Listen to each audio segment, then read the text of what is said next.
जय गुरु जी, शुक्राना गुरु जी। ओम नमः शिवाय। शिव जी सदा सहाय। ओम नमः शिवाय। गुरु जी सदा सहाय।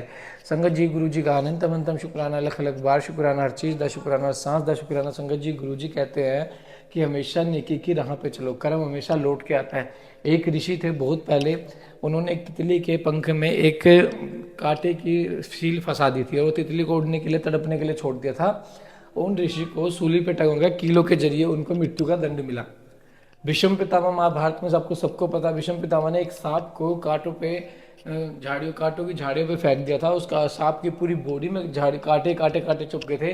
तो उस सांप ने विषम पितामह को श्राप दिया था कि तुम भी इसी तरह अपनी मृत्यु को प्राप्त होगे। तो 6 महीने तीरों की बाणों की सैया पे विषम पितामह जी को लौटना पड़ा था। तो कर्म लौट कर जरूर आएगा। कर्म करने से पहले सोचना जरूर, किसी का हक मारने से पहले सोचना जरूर कि तुम्हारा भी हक जरूर मारा जाएगा। किसी का बुरा करने से पहले जरूर सोचना कि तुम्हारा भी कभी बुरा किया जाएगा। किसी को भी धोखा देने से पहले जरूर सोचना कि तुम्हें भी धोखा दिया जरूर जाएगा। तो संगत जी, आइए पाठ की शुरुआत करते हैं गुरु जी के मधुर भजन के साथ, जो कि सिद्धार्थ जी ने अपनी शुभ वाणी में गाया हुआ है।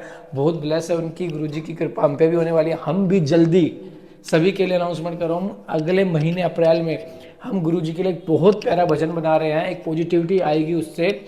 आप उसकी लिरिक्स सुनना, जो कि मैंने खुद लिखे हैं और मैं खुद कंपोज कर रहा हूँ, खुद उसे अपनी वॉइस में गाऊंगा। आप सबका आशीर्वाद के साथ सबको जरूर सुनना, क्योंकि गुरुजी उसे ब्लेस करेंगे। आप सबकी वॉइस, आप सब बिल्कुल अपने अपने प्यारे प्यारे कमेंट जरूर करना और आगे जरूर शेयर करना उस भजन को, क्योंकि गुरु जी की कृपा से बना। आइए आप भजन को शुरू करते हैं गुरु के मंत्र जाप के साथ। कर कृपा मेहरा दे साइया, कट दुखा दिया जंजीरां नू। कर कृपा मेहरा दे साइया, कट दुखा दिया जंजीरां नू। सानू पता बदल तू सकदा ए, साडे मत्थे दिया लकीरां नू। बहुत प्यारा भजन है। हाँ, साडे हत्थां दिया लकीरां नू।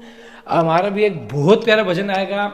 जैसे आपने इस भजन को प्यार दिया, इसी तरह उस भजन को भी प्यार देना। बहुत जल्दी एक प्यारा सा गुरु जी का भजन आने वाला है।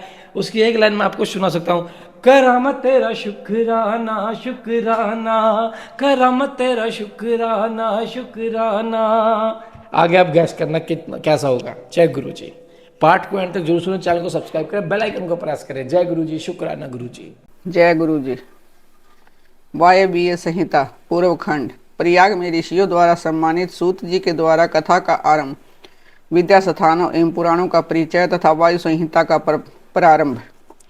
व्यास जी कहते हैं कि जो जगत की सृष्टि, पालन और संसार के हेतु तथा प्रकृति और पुरुष के ईश्वर हैं, उन प्रथम गण पुत्रमय, पुत्रद्वय तथा उमा सहित भगवान शिव को नमस्कार है, जिनकी शक्तियां कहीं कहीं तुलना नहीं है, जिनका ऐश्वर्य सर्वत्र व्यापक है तथा स्वामित्व और विभूतव जिनका स्वभाव कहा गया है। उन विश्व श्रेष्ठा सनातन अजन्मा अविनाशी महान देव मंगलमय परमात्मा शिव की मैं शरण लेता हूँ, जो धर्म का क्षेत्र और महान तीर्थ है, जहाँ गंगा और यमुना का संगम हुआ है तथा जो ब्रह्मलोक का मार्ग है। उस प्रयाग में शुद्ध हृदय वाले सत्यव्रत परायण महातेजस्वी एवं महाभाग मुनियों ने एक महान यज्ञ का आयोजन किया। वहाँ क्लेश रहित कर्म करने वाले उन महात्माओं के यज्ञ का समाचार सुनकर निपुण कथावाचक त्रिकालवेता, उत्तम नीति के ज्ञाता था क्रांतदर्शी विद्यमान पौराणिक शिरोमणि सूत जी उस स्थान पर आए। सूत जी को आते देख मुनियों का मन प्रसन्नता से खिल उठा। उन्होंने उनसे सांत्वना पूर्ण मधुर बातें कहकर उनकी यथा योग्य पूजा की। मुनियों द्वारा की हुई इस पूजा को ग्रहण करके सूत जी ने उनकी प्रेरणा से अपने लिए बताए हुए उपयुक्त आसन को स्वीकार किया। उस समय महर्षियों ने अनुकूल वचनों द्वारा उनका सत्कार करते हुए उन्हें अत्यंत अभिमुख करके यह बात कही। ऋषि बोले, शिव भक्त शिरोमणि महान महाबुद्धिमान महाभाग रोम हर्षण जी, आप सर्वज्ञ हैं और हमारे महान सौभाग्य से यहाँ पधारे हैं। तीनों लोकों में ऐसी कोई बात नहीं है जो आपको विदित न हो। आप भाग्यवश हमें दर्शन देने के लिए स्वयं यहाँ आ गए हैं, अतः अब हमारा कोई कल्याण किए बिना आपको यहाँ से व्यर्थ नहीं जाना चाहिए। इसलिए आप हमें शीघ्र वह पवित्र पुराण सुनाए, जो अत्यंत श्रवणीय, उत्तम कथा और ज्ञान से युक्त वेदांत के सार से सर्वस्व से संपन्न हो। वेदवादी मुनियों ने जब इस प्रकार प्रार्थना की तब सूत जी ने मधुर न्याय युक्त एवं शुभ वचनों से में उन्हें इस प्रकार उत्तर दिया। सूत जी ने कहा कि महर्षियों, आपने मेरा सत्कार किया और मुझ पर कृपा की है। ऐसी दशा में आपसे प्रेरित होकर मैं आपके समक्ष महर्षियों द्वारा सम्मानित पुराण का भलीभांति प्रवचन क्यों नहीं करूंगा। अब मैं महादेव जी, देवी पार्वती, कुमार सकंद, गणेश जी, नंदिता, सत्यवती, कुमार साक्षात भगवान व्यास को प्रणाम करके उस परम पवित्र वेद तुल्य पुराण की कथा कहूंगा जो शिव तत्व के ज्ञान का सागर है और भोग एवं मोक्ष रूपी फल देने वाला साक्षात साधन है। विद्या के संपूर्ण स्थानों का, पुराणों की संख्या का और उनकी उत्पत्ति का विवरण दे रहा हूँ। आप लोग मुझसे इस विषय को ध्यानपूर्वक सुने। 6 वेदांग, 4 वेद, मीमांसा, विस्तृत न्यायशास्त्र, पुराण और धर्मशास्त्र, ये 14 विद्याएं हैं। इनके साथ आयुर्वेद, धनुर्वेद, गंधर्ववेद और उत्तम अर्थशास्त्र को भी गिन लिया जाए तो ये विद्याएं 18 हो जाती हैं। इन 18 विद्याओं के मार्ग एक दूसरे से भिन्न हैं। इन सब के निर्माता त्रिकालदर्शी विद्वान साक्षात भगवान शूलपाणी शिव हैं, ऐसा श्रुति का कथन है। संपूर्ण जगत के स्वामी उन भगवान शिव को जब समस्त संसार की सृष्टि करने की इच्छा हुई तब उन्होंने सबसे पहले अपने सनातन पुत्र साक्षात ब्रह्मा जी को उत्पन्न किया और अपने उन प्रथम पुत्र शिव योनि ब्रह्मा को परमेश्वर शिव ने जगत की सृष्टि का ज्ञान प्राप्त करने के लिए पहले ये श्राद्ध उन्होंने पालन करने के लिए भगवान श्री हरि को नियुक्त किया और उन्हें जगत की रक्षा के लिए शक्ति प्रदान की। वे भगवान विष्णु ब्रह्मा जी के भी पालक हैं। ब्रह्मा जी विद्या प्राप्त करके जब प्रजा की सृष्टि के विस्तार कार्य में लगे तब उन्होंने संपूर्ण शास्त्रों में पहले पुराण को ही श्रवण किया और उन्हीं को वे प्रकाश में लाए। पुराणों के प्रकट होने के अनंतर उनके 4 मुखों से 4 वेदों का प्रादुर्भाव हुआ। फिर उन्हीं के मुख से संपूर्ण शास्त्रों की प्रवृत्ति हुई। द्वापर में भगवान श्री हरि सत्यवती के गर्भ से उसी तरह प्रकट हुए जैसे अरण्य से आग प्रकट होती है। उस समय उनका नाम श्री कृष्ण देवपायन हुआ। मुनिवर श्री कृष्ण देवपायन ने वेदों को संस्कृत करके उन्हें 4 भागों में विभक्त कर दिया। इस प्रकार 4 भागों में वेदों का व्यास करने से वे लोक में वेद व्यास के नाम से विख्यात हुए। इसी तरह उन्होंने पुराणों को संस्कृत करके 4 लाख श्लोकों में सीमित किया। आज भी देवलोक में पुराणों का विस्तार 100 कोटि श्लोकों में है, जो द्विज 6 अंगों और उपनिषदों सहित 4 वेदों को तो जानता है किंतु पुराण को नहीं जानता, वह श्रेष्ठ विद्वान नहीं हो सकता।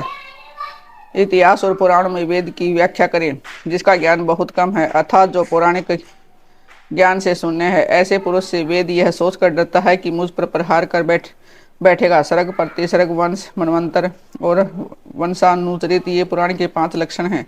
छोटे और बड़े के भेद से 18 पुराण बताए गए हैं। ब्रह्म पुराण, विष्णु पुराण, भागवत पुराण, नारद पुराण, अग्नि पुराण, लिंग पुराण, सकंद पुराण, कर्म पुराण, पद्म पुराण, शिव पुराण, भविष्य पुराण, मार्कंडेय पुराण, ब्रह्म वैवर्त पुराण, वाराह पुराण, वामन पुराण, मत्स्य पुराण, गरुड़ पुराण और ब्रह्मांड पुराण। इन पुराणों का पवित्र कर्म है। इसमें शिव पुराण चौथा है जो भगवान शिव से संबंधित रखता है और सब मनोर्थों का साधक है। इस ग्रंथ की श्लोक संख्या 1 लाख है और यह 12 संहिताओं में विभक्त है। इसका निर्माण साक्षात भगवान शिव ने ही किया तथा इसमें धर्म प्रतिष्ठित है और वेद व्यास ने इसे 1 लाख श्लोक वाले शिव पुराण को संस्कृत करके 24,000 श्लोकों का कर दिया है। इसे 7 संहिता है। पहली विदेश्वर संहिता, दूसरी रुद्र संहिता, तीसरी सत्सरुद्र संहिता, चौथी कोटरी रुद्र संहिता, 5वीं उमा संहिता और 6ठी कैलाश संहिता, 7वीं वायवीय संहिता। इस प्रकार में 7 ही संहिताएं हैं। विद्वेश्वर संहिता में 2000, रुद्र संहिता में 10,000 और 500, सतरुद्र संहिता में 2180 और कोटि रुद्र संहिता में 2240, उमा संहिता में 1840, कैलाश संहिता में 1240 और वायवीय संहिता में 4000 श्लोक हैं। इस परम पवित्र शिव पुराण को आप लोगों ने सुन लिया। केवल 4000 श्लोकों की वायवीय संहिता रह गई है जो 2 भागों में युक्त है। उसका वर्णन मैं करूंगा। जो वेदों का विद्वान न हो इससे उस उत्तम शास्त्र का वर्णन नहीं करना चाहिए। जो पुराणों को न जानता हो और जिसकी पुराण पर श्रद्धा न हो उससे भी इसकी कथा नहीं कहनी चाहिए। जो भगवान शिव का भगत हो, शिवोक्त धर्म का पालन करता हो और दोष दृष्टि से रहित हो, उस जांचे बुझे हुए धर्मात्मा शिष्य को ही इसका उपदेश देना चाहिए। जिनकी कृपा से मुझको पुराण संहिता का ज्ञान है, उन अमित तेजस्वी भगवान व्यास को नमस्कार है। ऋषियों का ब्रह्मा जी के पास जा उनकी स्तुति करके उनसे परम पुरुष के विषय में प्रश्न करना और ब्रह्मा जी का आनंद मगन हो रुद्र कहकर उत्तर देना। सूर्य जी कहते हैं कि मैं ऋषियों पहले अनेक कल्पों के बारंबार बीतने पर शूद्र काल के पश्चात जब यह वर्तमान कल्प उपस्थित हुआ और सृष्टि का कार्य आरंभ हुआ, जब जीविका साधक कर्म कृषि को रक्षा और वाणिज्य की प्रतिष्ठा हुई तथा प्रजावर्ग के लोग सजग एवं सचेत हो गए। तब 6 कुलों में उत्पन्न हुए महर्षियों में परस्पर बहस छिड़ गई। यह परब्रह्म है या नहीं, इस प्रकार में महान विवाद होने लगा। किंतु परम तत्व का निरूपण अत्यंत कठिन होने के कारण उस समय वहां कुछ निश्चय नहीं हो सका। तब वे सब लोग जगत श्रेष्ठा अविनाशी ब्रह्मा जी का दर्शन करने के लिए उस स्थान पर गए जहाँ देवताओं और असुरों के मुख से अपनी स्तुति सुनते हुए भगवान ब्रह्मा विराजमान थे। देवताओं और दानों से भरे हुए सुंदर रमणीय मेरु शिखर पर जहाँ सिद्ध और चारण परस्पर बातचीत करते हैं, यक्ष और गंधर्व सदा रहते हैं, विहंगों के समुदाय कलरव करते हैं, मणि और मूंगे जिनकी शोभा बढ़ाते हैं, राहनी कुंज कंदराए छोटी गुफाएं और अनेकानेक निर्जर जिन्हें सुशोभित करते हैं। एक ब्रह्मवन नाम से प्रसिद्ध वन है, उसमें नाना प्रकार के वन्य पशु भरे हुए हैं। उसकी लंबाई 100 योजन और चौड़ाई 10 योजन की है। उसके भीतर एक रमणीय सरोवर है जो सुस्वादु निर्मल जल से भरा रहता है। वहाँ के रमणीय पुष्पित वृक्षों पर मत वाली भौरे छाए रहते हैं। उस वन में एक मनोहर एक विशाल नगर है जो प्रातःकाल के सूर्य की भांति प्रकाशित होता रहता है। वहाँ दुर्घर्ष शक्ति से युक्त बलाभिमानी दैत्य दानव तथा राक्षसों का निवास है। वह नगर तपाए हुए सुवर्ण का बना जान पड़ता है। उसकी 4 दीवारियां और सुंदर फाटक बहुत ऊंचे हैं। छोटे बुर्जों ढालू छतों आवास स्थानों तथा सैकड़ों गलियों से उस नगर की बड़ी शोभा है।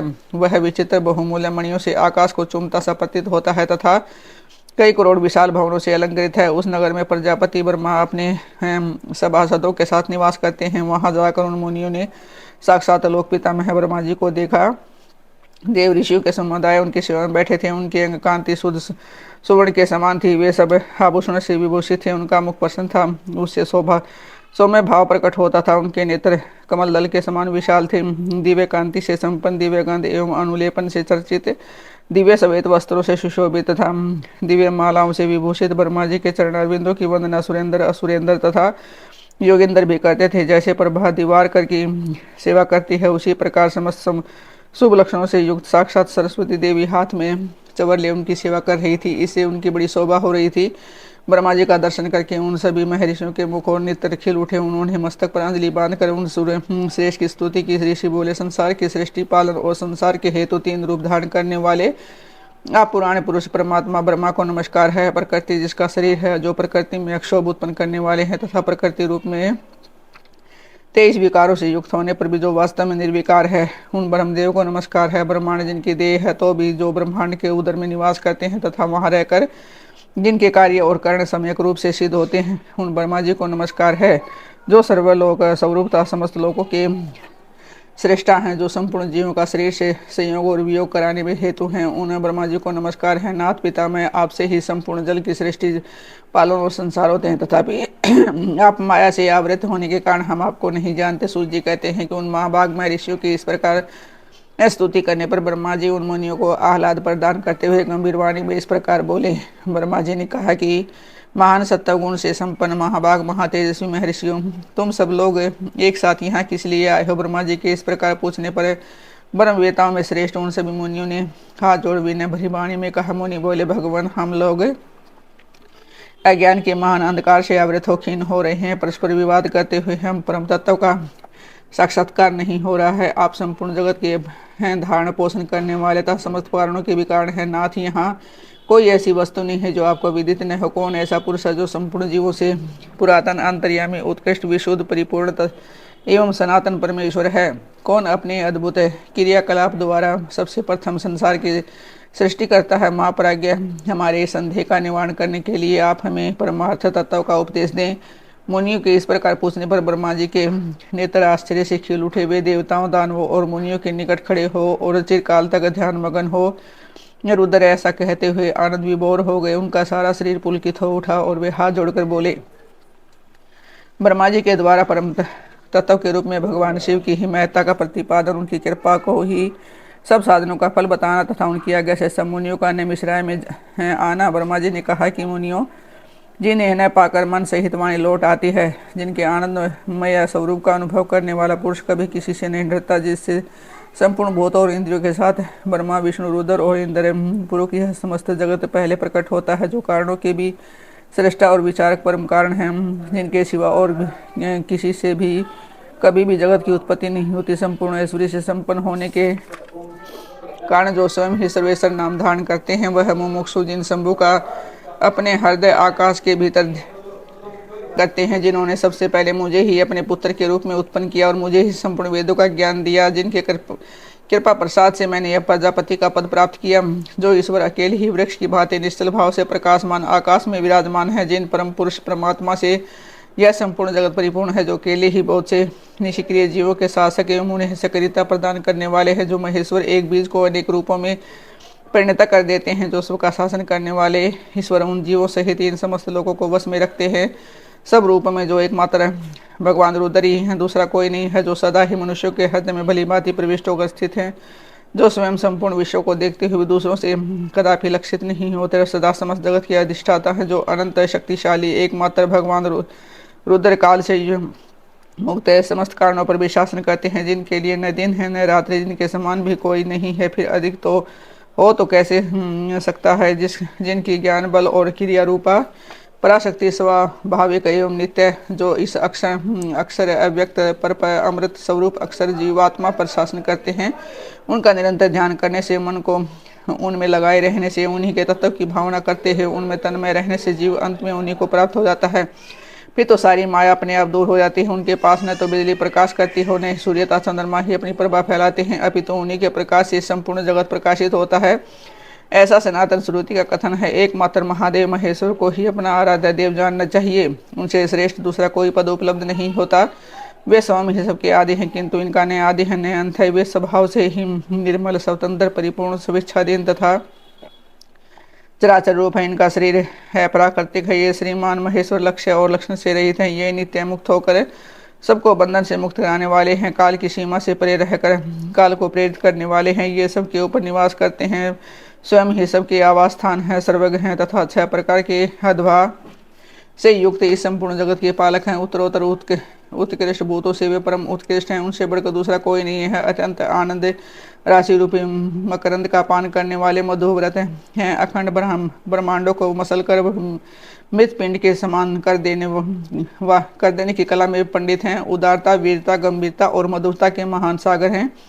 इनके समान और कोई वस्तु नहीं है। इनसे बढ़कर तो कोई कैसे हो सकती है। ये उपमा रहित हैं। समस्त प्राणियों के राजाधिराज के रूप में विराजमान है। यही सृष्टि के आरंभ में अपने अद्भुत क्रियाकलाप द्वारा इस संपूर्ण जगत की सृष्टि करते हैं और अंतकाल में या फिर इन्हीं में लीन हो जाएगा। सब प्राणी इनके वश में है। ये इन सबको विभिन्न कार्यों में नियुक्त करने वाले हैं। पराभक्ति से इनका दर्शन होता है, अन्य किसी प्रकार से कभी नहीं।